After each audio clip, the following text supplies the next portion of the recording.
enseignait quelques prières que nous récitions ensemble, effectivement. Et il disait que c'était bien de se rattacher à ces prières parce que celles-ci étaient, elles se rattachaient à ce qu'on appelle aujourd'hui un égrégore.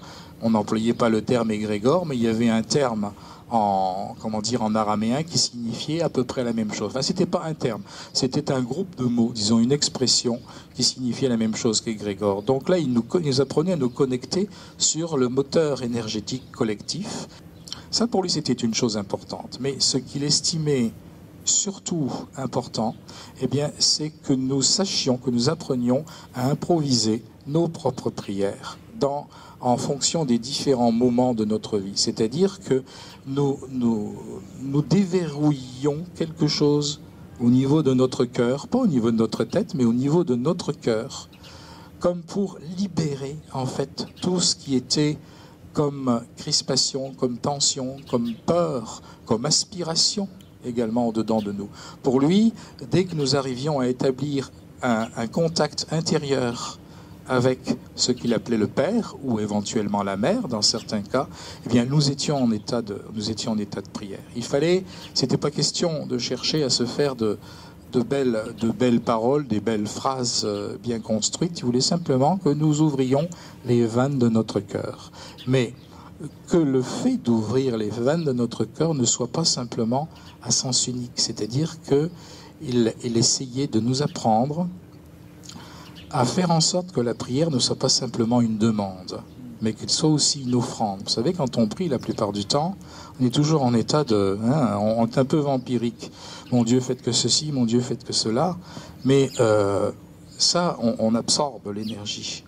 À ses yeux, la prière devait être un échange, c'est-à-dire, mon Dieu, oui, donnez-moi, mais faites que je puisse aussi donner. Et je vous remercie pour ceci, et je vous remercie pour cela. Il fallait que notre façon d'être dans ces moments de prière ressemble finalement au mouvement de la vie en général. Le mouvement de la vie, c'est un mouvement d'échange. On prend, on donne, on prend, on donne. Hein. C'est toujours comme ça, c'est le mouvement des marées, l'avance, le recul, etc.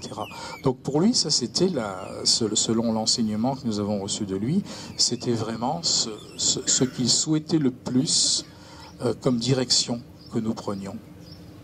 Alors il y avait les deux qui se mélangeaient. Très souvent, on commençait par une prière que nous répétions tous ensemble. Et puis ensuite, il nous laissait libre cours à notre prière, je dirais notre prière du cœur intérieur, très simple. Il ne faut pas croire nécessairement que ça durait des heures. Pour lui, les méditations très longues et les prières très longues n'avaient pas nécessairement beaucoup de sens, sauf lorsque l'on faisait des vœux